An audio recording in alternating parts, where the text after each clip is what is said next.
3, 4. Tu bluffes, Martini.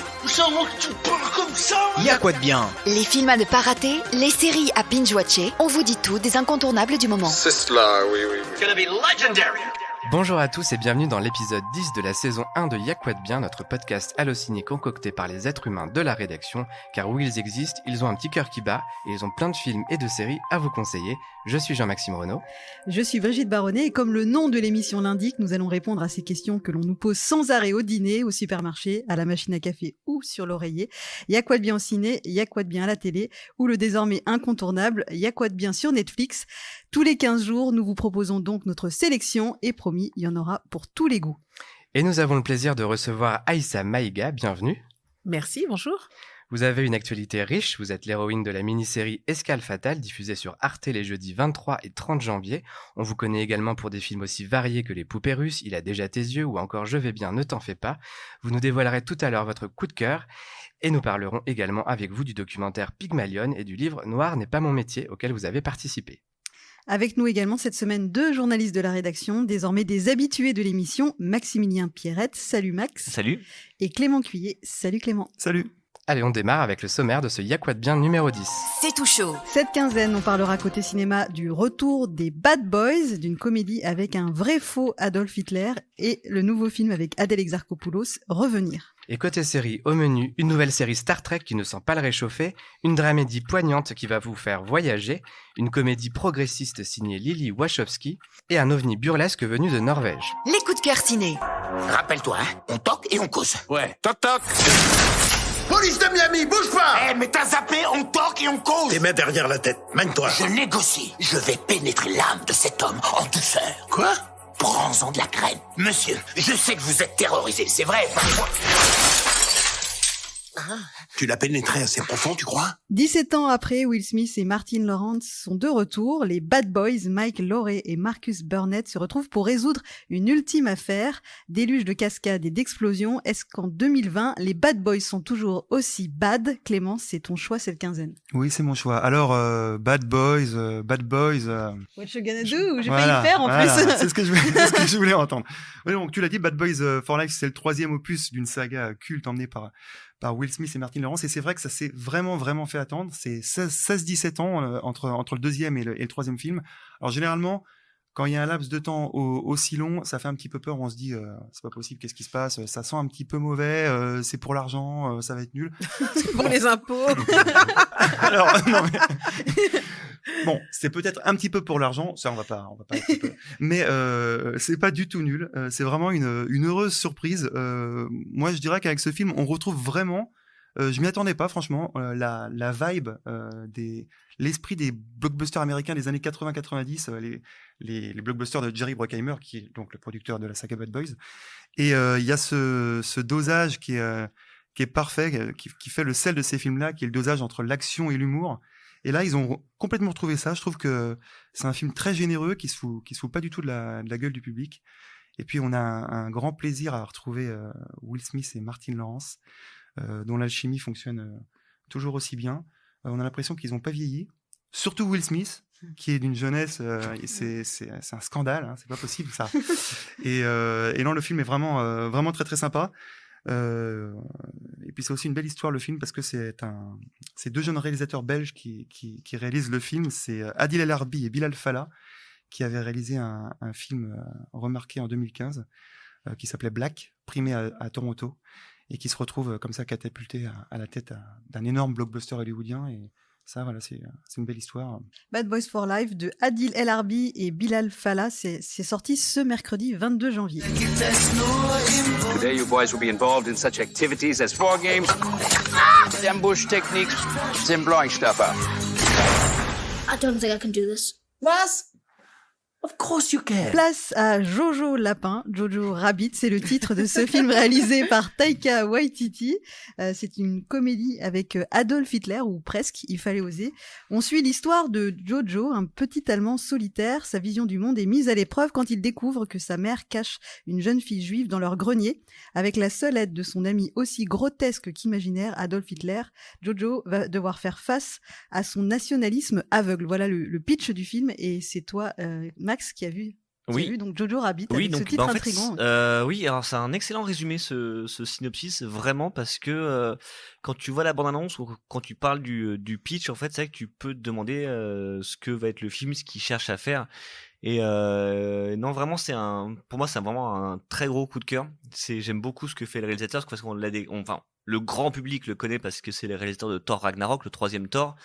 Il avait fait le faux documentaire Vampire en toute intimité aussi. Il avait fait un film qui est sorti en DVD en France qui s'appelle The Hunt for the Wilder People, qui est un très beau film et qui est, en fait, il y a des parallèles avec Jojo Rabbit, dans le sens où c'est une histoire donc qui mélange les tons, c'est-à-dire le drame et la comédie, et qui est filmée à hauteur d'enfant. Parce que là, Jojo Rabbit, c'est surtout l'histoire d'un enfant allemand à la fin de la Seconde Guerre mondiale, qui était engagé dans les jeunesses hitlériennes, et en fait ses croyances sont mises à mal. Il se rend compte que effectivement le nazisme, par rapport à ce qu'on voulait lui faire croire, c'est quelque chose de mal, et en fait tout ceci c'est symbolisé, comme tu disais, par donc son ami imaginaire, donc qui est Adolf Hitler, qui est joué par Taika Waititi lui-même, qui trouvait que c'était une belle façon de faire un pied de nez à Hitler, parce que lui-même étant d'origine juive, de incarner un Hitler grotesque, et qui est un Hitler toxique aussi, puisqu'en fait le personnage de Hitler évolue au fur et à mesure que l'état d'esprit de Jojo change.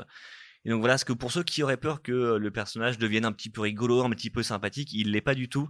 Et ça représente bien pour moi les pièges que réussit à éviter le film, c'est qu'il réussit à faire un film qui est à la fois très très drôle, vraiment, mais qui ne se voile pas la face et qui ne cache pas la noirceur, parce qu'on est quand même en temps de guerre, à la fin de la Seconde Guerre mondiale en Allemagne, c'est quand même quelque chose de très cruel. Il y a vraiment la vie était très dure à cette époque-là, et en fait voilà, il ne cherche pas à éviter le drame. Donc en fait c'est un film qui est très juste dans tout ce qu'il entreprend. Il sait quand il est hilarant, quand il veut être drôle, mais il est vraiment très très touchant quand il veut être sérieux et émouvant. Et pour moi c'est un film qui s'inscrit un peu dans les traces de Chaplin, qui savait évoquer des sujets durs avec de l'humour. On pense beaucoup à La Vie est belle aussi de Roberto Benigni, parce qu'il y a pareil cette histoire de la guerre vue par un enfant, et il y a même certaines scènes qui font écho à ça. On pense un petit peu à Moonrise Kingdom de Wes Anderson, mais sans le côté un peu je voulais dire maniéré, mais j'aime beaucoup Wes Anderson, donc c'est le côté un peu méticuleux. Il y a c'est un peu la patte Taika Waititi. Aïssa, est-ce que ça vous parle? Ça me donne hyper envie de le voir, parce que c'est un traitement inattendu, d'après ce que vous dites, et en même temps un sujet qu'on n'a pas exploré, je pense, encore sous toutes ses formes. Vous êtes qui? C'est ton père qui t'a appelé? Maman! J'arrive. Non, ma mère, elle m'a laissé un message. Ton frère, il a vendu pas mal de parcelles pour s'en sortir. Mon père a laissé faire. Elles sont passées où, les vaches? Vendu. Ça va pas suffire à payer les dettes, si tu veux savoir. Un film français pour terminer ce tour des sorties cinéma. Avec toi, Brigitte, on va parler de Revenir, avec Adèle Exarchopoulos et Nils Schneider. Le film raconte une histoire toute simple. Un jeune homme revient des années après dans la ferme dans laquelle il est né. Il va alors faire la connaissance d'une jeune femme qui vit là avec son fils. Oui, et donc on n'en dira pas plus. Revenir, c'est un film qui repose vraiment avant tout sur un tandem d'acteurs, donc Adèle Exarchopoulos, qu'on adore depuis la vie d'Adèle, et Nils Schneider, qu'on prend aussi plaisir à suivre de film en film. On l'a découvert chez Xavier Dolan, on l'a vu récemment dans Sibylle avec Virginie Efira et déjà Adèle Exarchopoulos. Donc Revenir, c'est un film assez sensoriel, c'est filmé très près des corps, c'est un film un peu moite, on voit un peu la sueur qui dégouline sur les peaux. Ça se passe dans le sud de la France, donc ça a été tourné dans les environs de Montélimar. Il y a une lumière chaude qui contraste avec le propos du film. C'est un film quand même assez dur.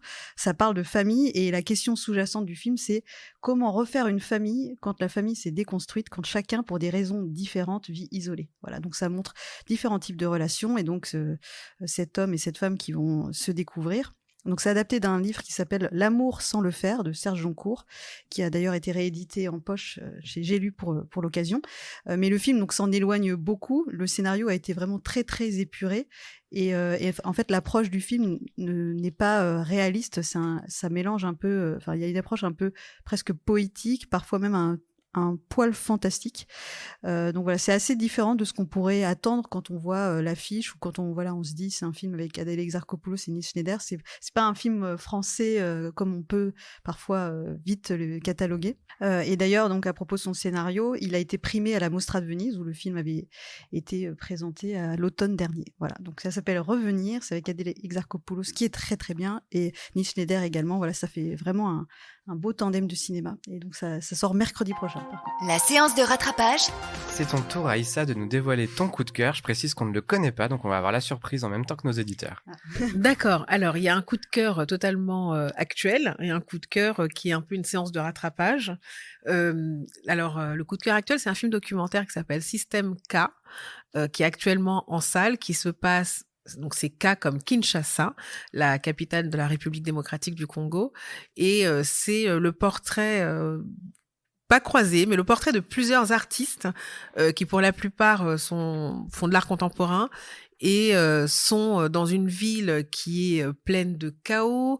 Le sous-sol congolais, comme beaucoup d'endroits sur le continent africain, regorge de richesses, et à la surface, sur la terre ferme, les gens vivent dans la plus grande débrouille parce qu'il manque de tout. Il manque d'eau, il manque d'électricité, il manque de moyens absolument pour tout. Et les artistes sont là pour témoigner parce qu'ils ont cette urgence-là.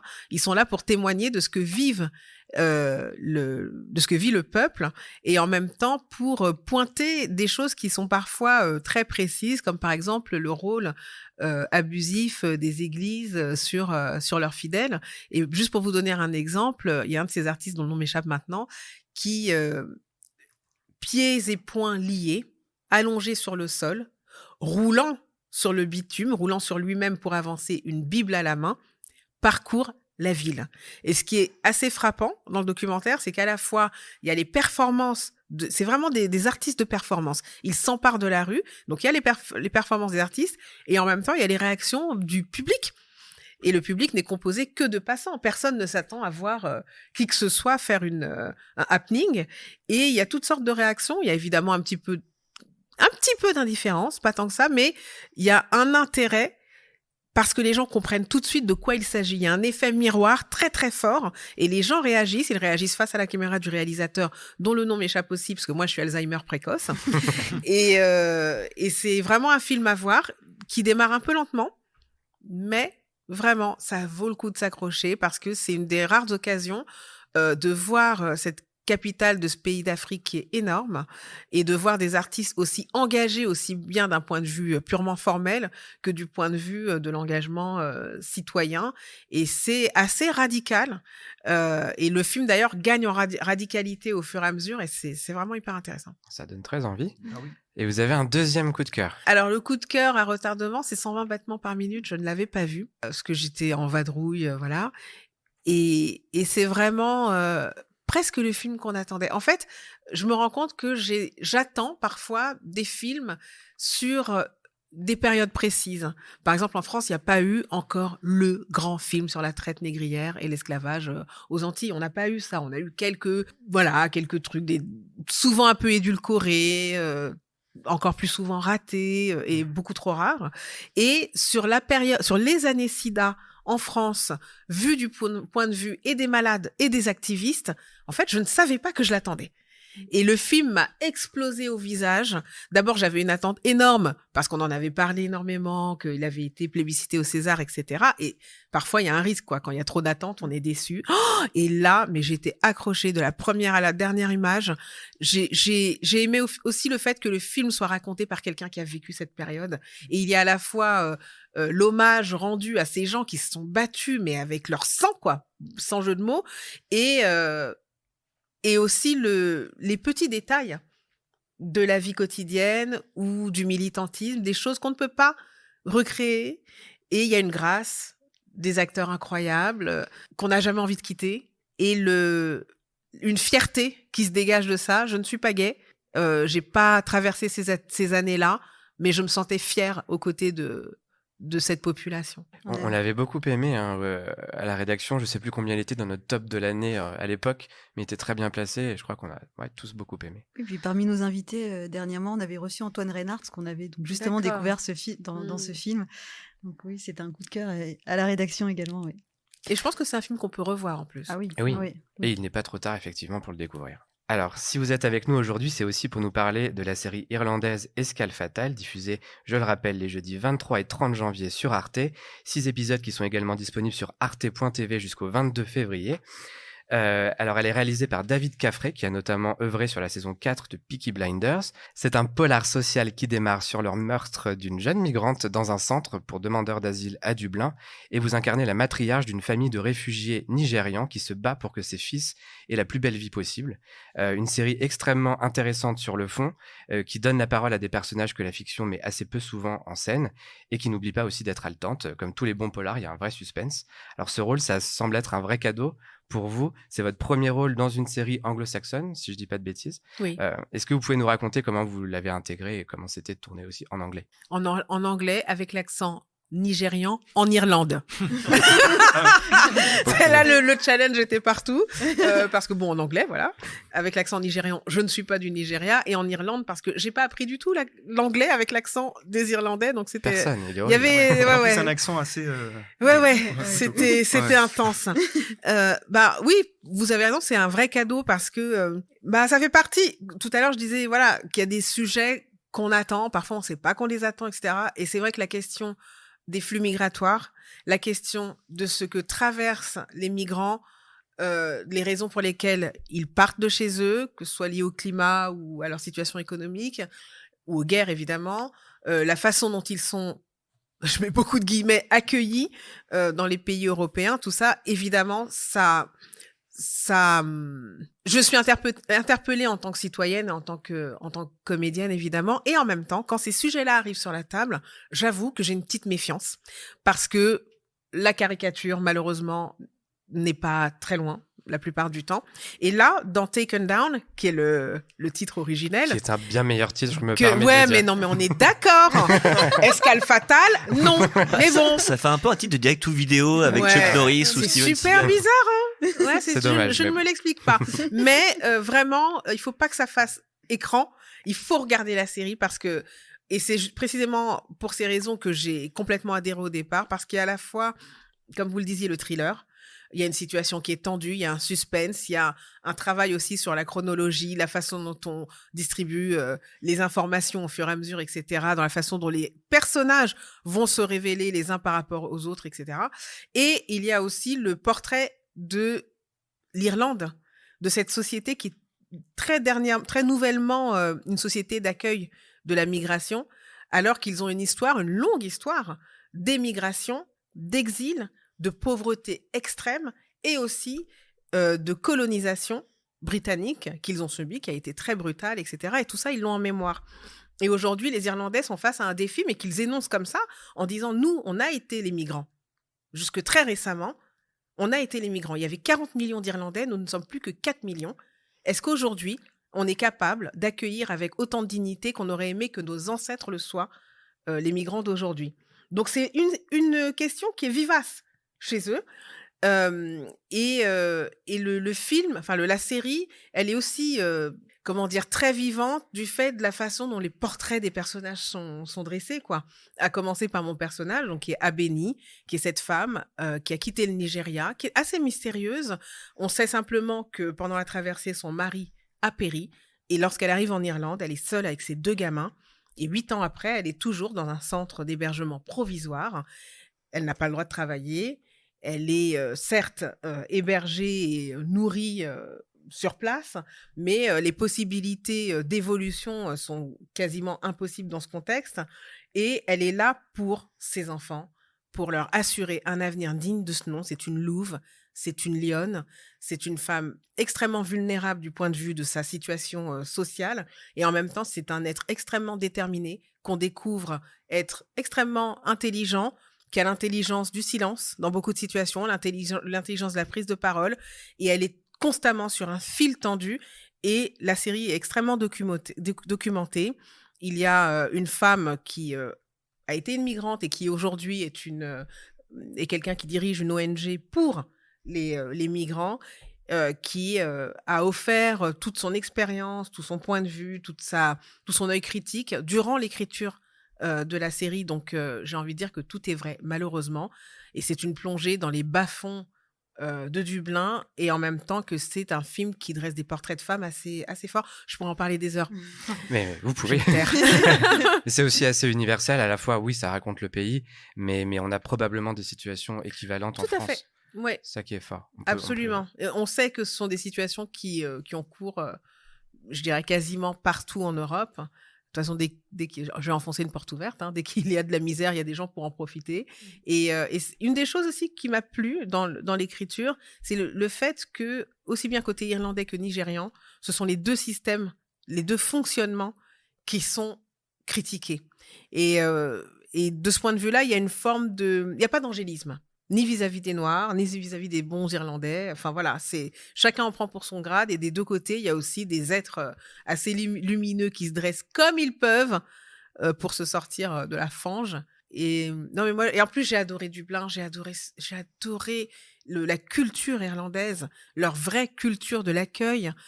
J'ai adoré le caractère vivace de leur culture. Je pourrais vivre à Dublin malgré la météo, c'est vous dire. Pensez qu'une saison 2 est possible? Alors, je ne sais pas, sans rien dévoiler du tout, je ne sais pas du tout si saison 2 il y a, si mon personnage sera reconduit. En revanche, on parle de projets à venir avec David Caffrey. David Caffrey, autrement appelé Dahi, parce que David en irlandais ça se dit Dahi. Alors on vous recommande Taken Down, on va dire ça. Escale fatale. Voilà, sur Arte. Il y a une autre série dans laquelle vous avez joué, déjà vous avez tourné, qui va commencer sur France 2 à partir du mercredi 12 février, c'est Il a déjà tes yeux. Oui, c'est la suite du film qui est sorti en salle il y a 3 ans. Moi, j'avais adoré le film. On s'était rencontrés pour le film avec Lucien Jean-Baptiste. Et moi, je le trouvais très drôle, très émouvant, très moderne, ce film. C'était vraiment un plaisir. Et je voulais savoir, là, la question est très simple. Qu'est-ce qui t'a donné envie de te replonger dans cette histoire, sous le format de la série? Oui. Retrouver Lucien aussi, j'imagine que tout ça faisait un ensemble assez motivant. En fait, quand Lucien m'a dit on fait la série, j'avais envie de lui dire mais pourquoi faire? Je lui ai dit, mais on va raconter quoi? On a tout dit dans le film. Il m'a dit, attends. Aïssa, attends. Je ne t'ai pas tout dit. Ça, c'est bien Lucien. Passe, voilà. Ouais. Ça, tu vas lire. Et vraiment, tu me dis toutes tes remarques. On en reparle. Mais je pense que et en fait, il avait totalement raison. J'ai adoré. Ça se passe 14 ans plus tard. Donc, dans le film, notre couple, donc on est français. On n'arrive pas à avoir d'enfants. Il se trouve qu'on est noir. Et donc, quand on adopte, on nous donne un bébé blanc.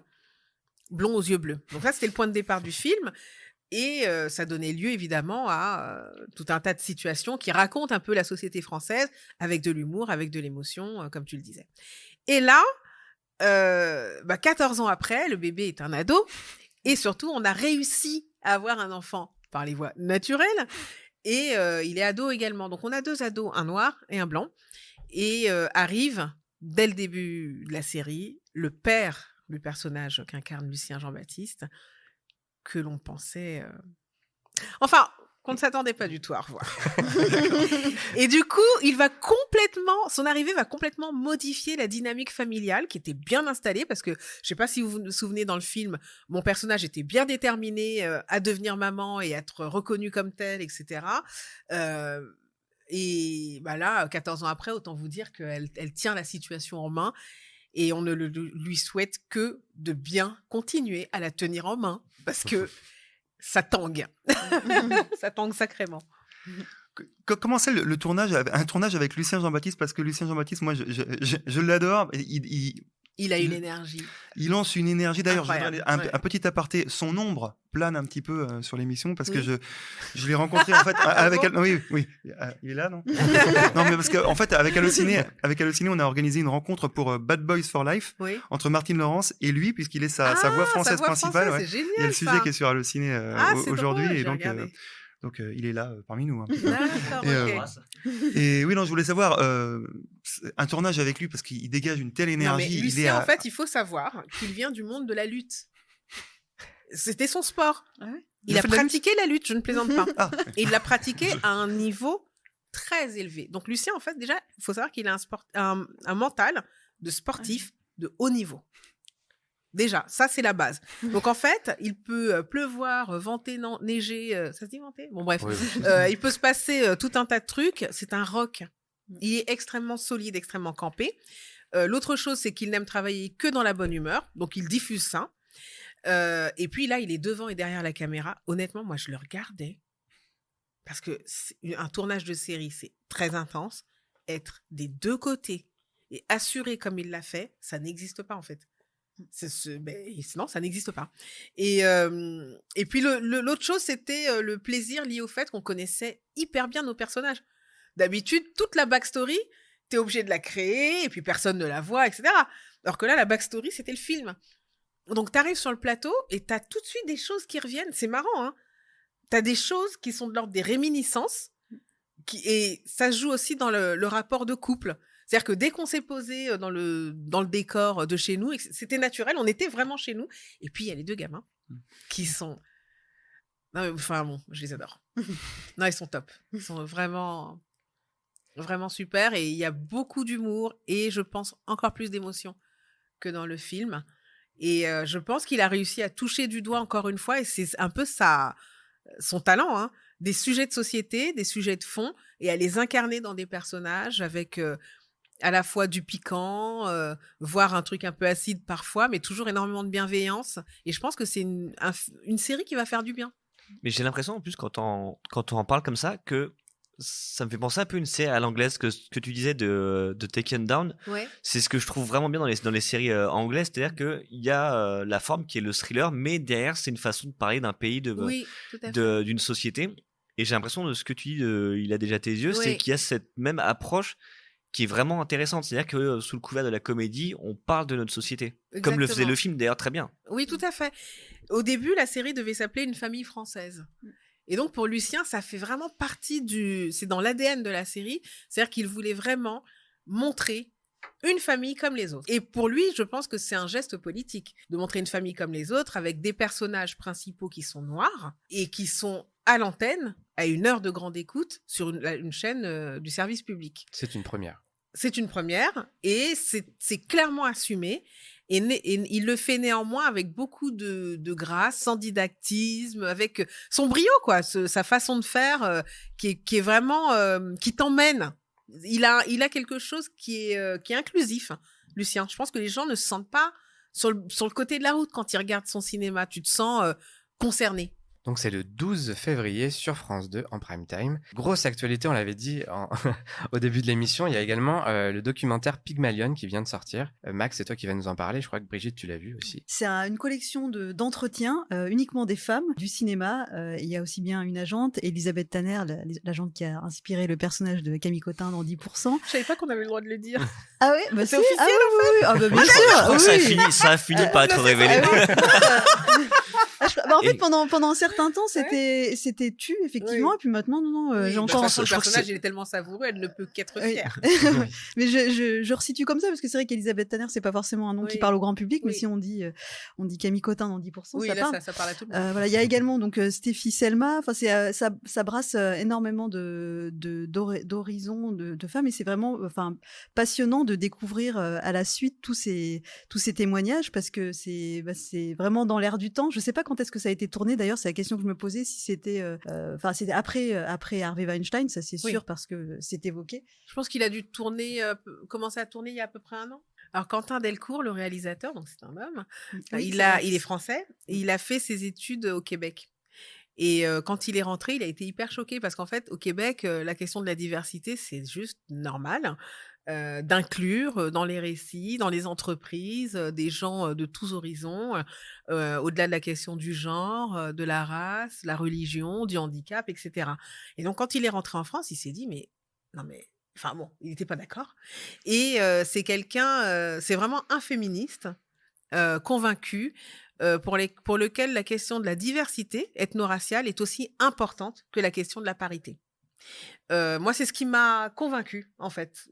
Et je me rends compte maintenant, hein, c'était pas, je l'ai pas passé au filtre de cette question-là, mais je me rends compte avec le recul que il a quelque chose de complet dans la façon d'aborder l'altérité, à commencer par le fait qu'il a donné la parole donc à toutes ces femmes qui sont des exploitantes de salles de cinéma, donc des femmes qu'on n'entend jamais, une chef opératrice, donc on les entend pas beaucoup, elles sont peu nombreuses, et c'est un panorama assez complet des métiers du cinéma, et ça donne à voir ce qui se passe, quels sont les enjeux devant, derrière la caméra, dans les bureaux ou dans d'autres lieux que sur les plateaux. Et c'est à la fois très sensible. En fait, le film ressemble c'est comme un kaléidoscope, quoi, de nos tempéraments, de nos vécus, de nos expériences. Et c'est à la fois, comme vous le disiez, dans l'air du temps. Donc, ça fait du bien, en fait, de se poser, parce qu'il y a énormément d'infos quand même qui passent, et de se poser, de prendre le temps avec toutes ces femmes, d'entendre leurs récits, leurs silences, d'entendre leurs expériences, ce qui leur a fait mal, ce en quoi elles sont extrêmement positives aujourd'hui. Enfin, c'est, je pense, un film dont on sort en ayant eu le plaisir de passer un moment avec cette personne pour continuer à réfléchir sur ces questions-là. Et puis chacun pourra, je pense, retenir un moment particulier. Enfin, chacun, ça trouvera écho différemment selon les personnes. Par exemple, ce qu'a dit Stéphie Selma, qu'on avait reçu également ici, m'a parlé sur le fait qu'on disait qu'elle n'avait pas assez de failles, que comme si elle n'était pas assez marquée, alors qu'en fait, on sent qu'au fond d'elle, elle a plein de choses à dire. Elle a plein de choses à dire, elle a son vécu, et en fait, on la juge sur son apparence. Et voilà, il y a plein de choses comme ça. Enfin, et puis, c'est bien parce qu'il y a différents âges aussi. Oui, qui sont, tout à fait. Ça fait du bien. Des actrices plus âgées. Absolument. Voilà, ça, c'est important aussi. Et Max, tu veux peut-être rajouter par rapport à un autre documentaire qui Oui, exactement. qui Qui aurait dû être sorti finalement, qui a été repoussé au 19 février. C'est un documentaire qui s'appelle Tout peut changer, qui est sur la parité entre hommes et femmes à Hollywood, et surtout les écarts, évidemment, les inégalités entre hommes et femmes à Hollywood, qui est produit par Gina Davis. Ah oui, qui je a l'ai vu, réussi. super. Voilà, exactement. Et j'ai l'impression que ça se complète bien avec Pygmalion sur le côté, dans l'air du temps, parce que il montre chacun différentes facettes, parce que c'est vrai que le documentaire de Gina Davis, produit par Gina Davis, elle arrive à faire intervenir Nathalie Portman, Nicole Kidman, Meryl Streep, et on se rend compte que même des stars de ce niveau-là vivent les inégalités au quotidien. Et je trouve que ça se complète bien, ça fait un bon double programme avec Pygmalion. Il y a même un triptyque possible, avec un documentaire sur Harvey Weinstein que j'ai vu récemment. Je sais pas si vous l'avez vu. C'est l'Intouchable. Oh là là là là là là là. Effectivement. On peut se faire 6 heures de programme. Mais c'est flippant. En fait, on a l'impression de connaître, que ça a tellement occupé le devant de l'actualité voilà. Mais en fait, on ne prend même pas la mesure. Et quand toutes ces femmes qui l'ont vraiment subi, et en même temps, il y a leur témoignage, et en même temps le portrait qui est dressé depuis ses débuts, quand il n'était pas encore Harvey Weinstein d'une certaine façon, et ça montre bien comment une mécanique s'est installée, la loi du silence s'est installée. Et moi, ce qui m'a vraiment frappé, c'est vraiment le caractère vibratoire des témoignages de ces femmes, et de certains hommes également. Et la façon, et c'est très honnête.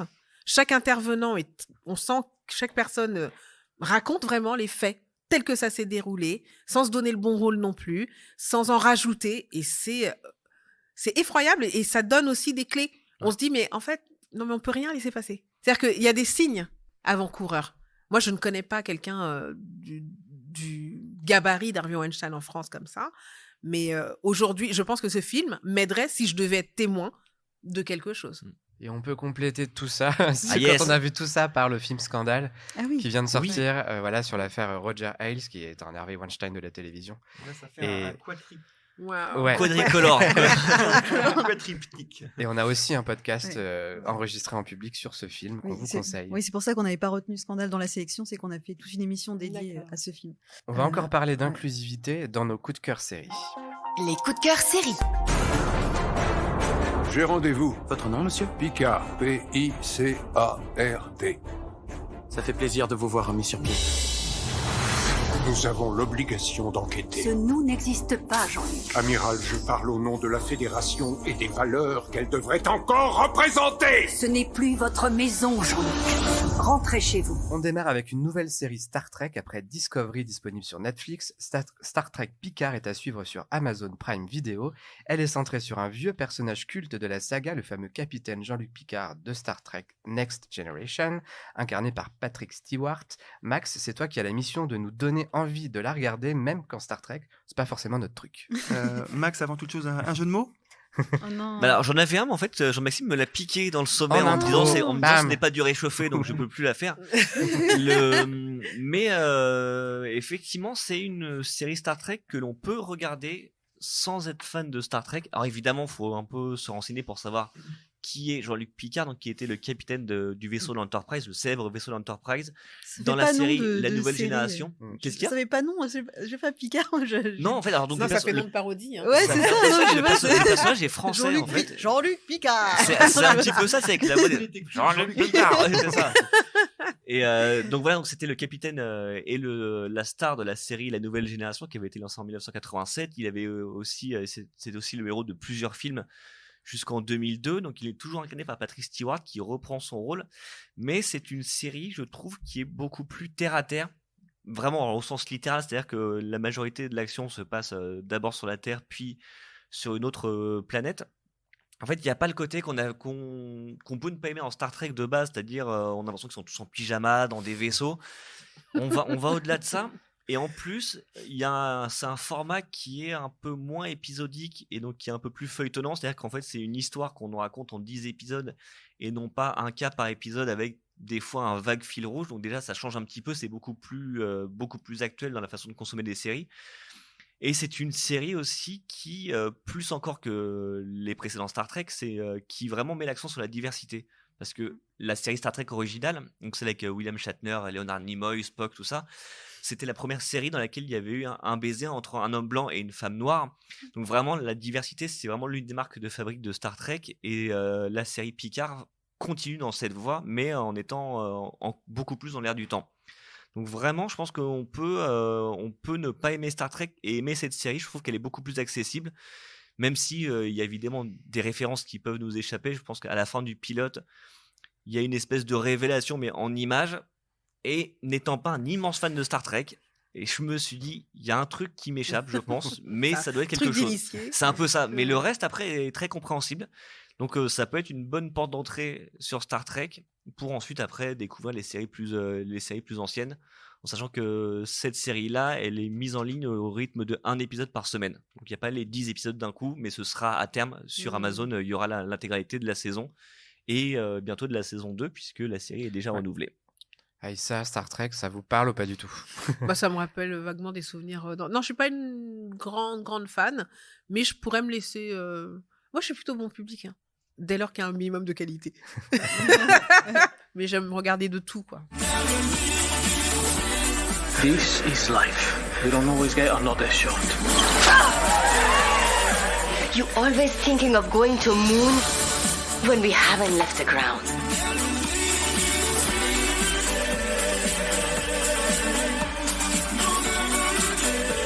Jean-Maxime, tu as choisi de nous parler d'une petite série Apple TV+, mais qui a un cœur énorme. C'est Little America, une anthologie basée sur les articles du magazine américain Epic, qui relate les parcours souvent chaotiques d'immigrés venus en Amérique pour avoir une vie meilleure. Oui, alors on peut même parler de portraits, puisque la première saison comporte donc 8 épisodes et 8 portraits d'immigrés venus de plein de pays différents du monde, qui ont trouvé refuge aux États-Unis à différentes époques.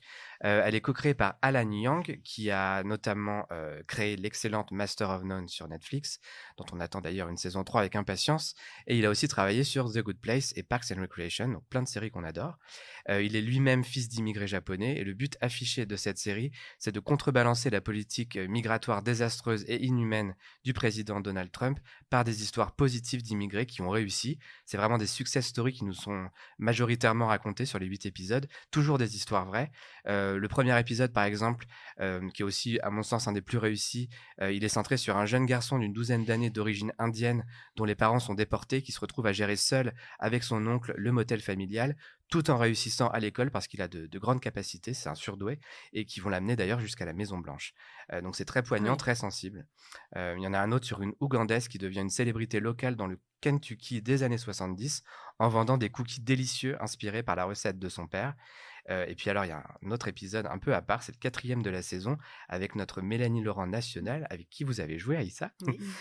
Donc non, je vais bien, ne t'en fais pas. Et alors elle joue en fait le rôle d'une Française paumée qui entame une retraite silencieuse dans un camp New Age et qui va y rencontrer l'amour. Donc ça c'est un épisode quasi muet et c'est un vrai concentré de comédie romantique singulier en 30 minutes. Il y a assez peu de stars au casting en dehors de Mélanie Laurent, mais il y a d'excellents comédiens tout de même qui portent ces histoires avec beaucoup de conviction, beaucoup d'humanité. C'est une série sincère qui célèbre la diversité, la culture, qui montre tout ce qui peut nous lier dans ce monde malgré nos différences et l'endroit d'où on vient, et aussi que la chance peut sourire aux immigrés, que voilà, on n'est pas nécessairement condamné à avoir une vie horrible. Donc c'est un beau message d'espoir et c'est d'ailleurs déjà renouvelé pour une saison 2. Donc c'est disponible sur Apple TV+. Abby, this is Chris, the waiter from Daisy's. Your sister gave me your number. She thinks you're gorgeous. Also, she killed someone today. What? Well, not really. I need to make changes. We'll never be. Figure out how to be better. My life is harder than anybody else's! Brigitte, c'est à toi, tu vas nous parler de Work in Progress, une série disponible sur Canal+ Série qui est produite par Lily Wachowski. Pour rappel, c'est Matrix, Sense8 et Cloud Atlas notamment, avec une héroïne atypique qui s'identifie comme une, et je mets des guillemets, grosse lesbienne queer. C'est elle qui le dit. Donc je vais vous parler un peu de l'anti-L-World, parce qu'on parle beaucoup de cette série donc qui est revenue pour un reboot. Génération Q. Génération Q. Q. Qui est une série, donc L-World, qui met des femmes souvent ultra belles, ultra glamour, avec des scènes un peu, enfin c'est un peu pas porno chic, mais voilà, pas mal de sexe. Et alors là, on est assez loin de ça. Je dirais que Work in Progress, c'est plutôt une comédie dépressive. Alors il faut voir la scène d'ouverture du premier épisode où donc on voit cette héroïne qui est chez le psy. Et en fait, elle se rend compte que sa psy est morte. Voilà. Donc, il y a des trucs, voilà, c'est constamment dans des décalages comme ça. Donc, c'est à la fois romantique, mélancolique, un peu dépressif. Mais ce qui est important avec cette série, c'est que, on voit des personnages, des corps qu'on ne voit jamais à la télé, encore moins au cinéma.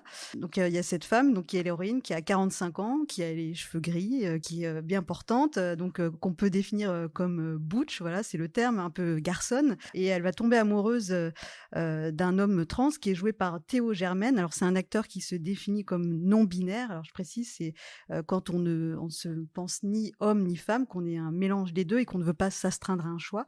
Donc voilà, ne serait-ce que ces deux personnages qui sont les deux personnages principaux qu'on voit dans les premiers épisodes, là c'est un peu une révolution. Voilà, c'est un peu une série politique juste en voyant ces personnages, parce que voilà, on les voit jamais. Il y a plein de belles scènes sur la rencontre amoureuse, sur voilà ces deux personnages, comment on va sentir ce désir naître, comment ces deux personnes vont s'étreindre pour la première fois. Il y a aussi une scène dans les toilettes sur des sujets de discrimination dont on ne parle jamais. Voilà, quand on est une femme et qu'on est butch, voilà, et qu'on est jugé sur son physique et qu'on arrive dans les toilettes des femmes et qu'on se dit mais qu'est-ce que cette personne fait là? Voilà, donc c'est des choses que moi je n'avais absolument jamais vues. C'est drôle mais on apprend plein de choses, on voit des choses qu'on ne voit jamais. Donc ça c'est hyper important. Et un autre truc qui faisait que j'avais envie de parler de cette série, c'est que ce qui est assez incroyable dans la création de cette série, c'est que donc cette actrice, donc je n'ai pas encore donné le nom, qui s'appelle Abby McEnany, en fait c'est sa première série. Elle avait un projet de web-série et il se trouve qu'elle a eu un coup de chance. Son projet a été montré à Sundance et là, ça a tout déclenché. Voilà, du jour au lendemain, cette femme qui n'avait jamais fait de série a pu créer, donc avec la complicité d'une autre personne, cette série de 8 épisodes. Et voilà, il va y avoir une deuxième saison. Donc ça a été produit par Showtime aux États-Unis et donc en France, c'est diffusé sur Canal+. Et au niveau du ton, voilà, j'en profite pour parler d'un autre programme qui est disponible sur Netflix. Au niveau de l'humour, parce que c'est un peu difficile à qualifier, mais comme ça peut un peu aussi faire penser à Woody Allen, parce que c'est un petit peu indépendant. Mais l'humour fait penser à un spectacle que vous avez peut-être vu sur Netflix qui s'appelle Nanette, qui est d'une humoriste qui s'appelle Anna Gatsby, et voilà, donc qui parle aussi de sujets politiques, de thèmes queer, voilà, de lesbiennes, etc. Et voilà, ça se rapproche beaucoup. Donc si vous aviez vu ce spectacle, cette série pourra vous plaire. Et puis si vous avez aimé cette série, donc qui s'appelle Work in Progress, je vous invite à découvrir ce spectacle sur Netflix. Et ça peut plaire aussi aux fans de Orange is the New Black, qui nous manquent déjà. Oui. Et c'est vrai qu'on peut retrouver des thématiques et des personnages communs. Pour terminer, en quelques mots, Clément, tu voulais nous parler d'un ovni venu de Norvège qui s'intitule Magnus, qui est complètement barré, que l'on peut voir à la demande sur les offres MyCanal et SFR avant une diffusion dans quelques semaines sur la chaîne Série Club. C'est un peu compliqué, mais si vous cherchez bien, vous allez la trouver. Donc je vous embarque dans le nord, dans le froid, même s'il fait froid ici. Mais donc oui, Magnus, c'est une série norvégienne, comme tu l'as dit, policière, fantastique, complètement déjantée, qui raconte l'histoire d'un détective, Magnus Undrodal, qui est à la fois complètement stupide et à la fois génial, qui essaie de faire des inventions et qui va se retrouver à devoir résoudre un meurtre issu de la mythologie norvégienne.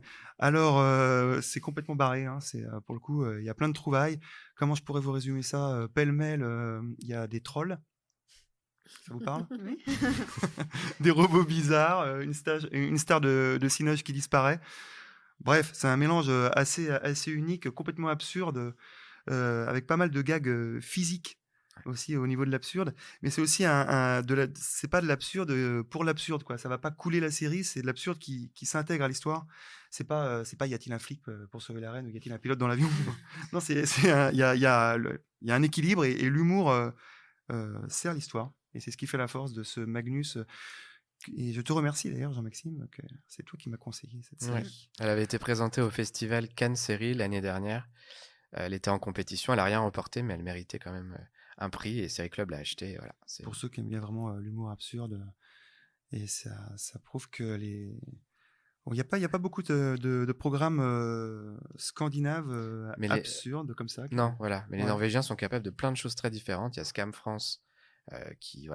Scam tout court d'ailleurs, parce Scam France qui fonctionne très bien, qui est une série ado. Il y a aussi Home for Christmas qu'on avait recommandé en décembre, qui était une série romantique mais qui renouvelait un peu le genre. Et là, ils font un truc complètement barré, donc bravo les Norvégiens. On valide. Le zéro écran. Et donc c'est la dernière rubrique de notre émission, donc zéro écran. Et cette quinzaine, on s'intéresse à un livre, Noir n'est pas mon métier. Alors généralement, on parle plutôt de spectacles ou de livres qui viennent tout juste de sortir ou qui sont à l'affiche. Mais j'ai envie de dire, comme il est toujours d'actualité et que vous en avez été à l'initiative, Aïssa, l'occasion était parfaite d'en reparler avec vous. Donc je rappelle, ça a été donc c'est sorti il y a à peu près 2 ans au moment du Festival de Cannes. Vous aviez lancé ce livre avec donc c'est un livre collectif et vous étiez toutes réunies pour attirer l'attention sur ce livre. Et donc voilà, quand on se procure le livre dès l'introduction, on sait quelle a été l'impulsion et que vous en êtes à l'initiative, mais peut-être c'est l'occasion pour vous de nous redire un mot sur le pourquoi de ce livre. Donc Noir n'est pas mon métier, je dirais que le livre, je le portais depuis très longtemps parce que j'étais amenée à vivre certaines situations en tant qu'actrice noire en France ou à entendre les témoignages de mes amis et souvent j'étais effarée, je me disais mais un peu comme une blague comme ça qu'on lance, non il faudrait qu'on fasse un livre quoi. Et finalement un jour j'ai eu besoin de rassembler ces paroles, donc ce sont 16 actrices noires et métisses françaises de tous âges.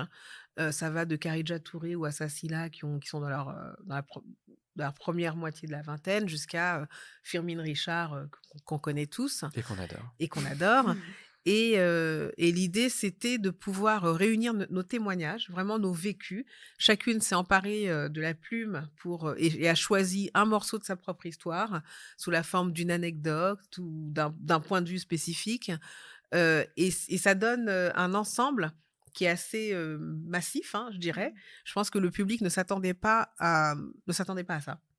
À ce que dans un métier, dans le cinéma ou à la télé, dans un milieu qui est censé être plutôt moderne, ouvert, etc., des choses aussi anachroniques de l'ordre de la discrimination, du racisme, du sexisme puissent encore avoir lieu sous cette forme aujourd'hui. Et le livre a rencontré un franc succès. Il a été soutenu par la presse. Parce que, honnêtement, moi, quand j'ai eu l'idée, j'en ai parlé à Charlotte Rothman, qui est donc l'éditrice du livre. Je savais pas trop ce qu'elle allait en penser. Et puis finalement, elle a accroché tout de suite. Et c'est allé très vite. Il a fallu, en un mois, réunir les filles, réunir les témoignages. Il fallait que ça parte tout de suite parce que les éditions du Seuil voulaient que le livre sorte au moment de Cannes. Ce qui était évidemment une très bonne idée. Et pour autant, je savais pas du tout à quoi m'attendre. Je savais pas comment le milieu allait le recevoir. Je savais pas comment le public allait le recevoir, si ça allait intéresser les journalistes ou pas. Et j'ai été vraiment très agréablement surprise par l'engouement, non seulement de la presse en France, mais aussi à l'international, que ce soit aux États-Unis, au Brésil, dans d'autres pays d'Europe, d'Afrique. Ça a été vraiment comme... on avait l'impression qu'une sorte de mouvement était en train de naître et qui était validé par la presse et par les gens qui lisaient le livre, qui nous interpellaient sur les réseaux sociaux. Et des gens qui ne font pas partie du cinéma se sont sentis tout autant concernés, parce que ce qu'on raconte, se passe évidemment dans d'autres milieux professionnels, parfois sous d'autres formes, parce qu'il s'agit de d'autres réalités. Mais pour nous, c'était important de prendre la parole collectivement et de mettre un focus sur nos vécus d'actrices noires et métisses pour parler finalement de l'altérité et de la diversité dans son ensemble. On a choisi la spécificité pour parler d'une situation générale. Est-ce que ça pourrait donner lieu à un film à sketch? Alors, c'est pas drôle. Mais... Alors moi, je prépare un documentaire qui n'est pas adapté du livre, puisque le livre, encore une fois, c'est un recueil de témoignages. Et le documentaire qui sera diffusé sur Canal+, mais pas tout de suite, est une enquête qu'on a menée avec Isabelle Simeoni, ma co-réalisatrice, aux États-Unis, au Brésil et en France, toujours sur la question de la diversité à travers le prisme des actrices noires. Et donc, on a rencontré des gens qui travaillent devant et derrière la caméra, dans 3 pays qui sont très différents, mais qui ont des racines communes en termes de traite négrière et de colonisation. Donc, il y a un vécu commun dans ces 3 pays, en même temps qu'on est dans des dynamiques totalement différentes et à des moments historiques qui sont pas les mêmes.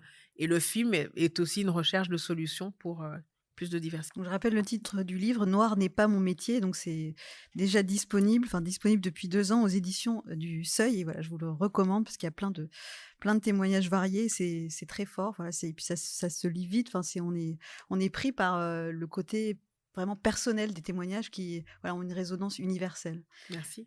Oui, on a une question rituelle en fin d'émission. De tous les films et séries dont on a parlé, quel est finalement celui ou celle qui a le plus retenu votre attention et vous vous dites que vous aimeriez le voir ou la voir? Lapin, Rabbit, Pampan. Jojo Rabbit. Jojo. Pampan. Alors Pampan, il y a des coups de feu, effectivement, donc ça colle. C'est dans quoi? C'est dans Blanche-Neige? Pampan, non, c'est dans Bambi. Dans Bambi. Le petit lapin, là. Okay. Mais vous m'avez comprise. Exactement. Merci. Jojo Rabbit, ouais. C'est très très bien. Non, mais c'est drôle. Bon, et ben c'est bien, c'est sur un fou rire qu'on va terminer cette émission. Merci beaucoup Aïssa Maga d'être venue parmi nous, d'avoir donné ses conseils et d'avoir parlé de cette riche actualité.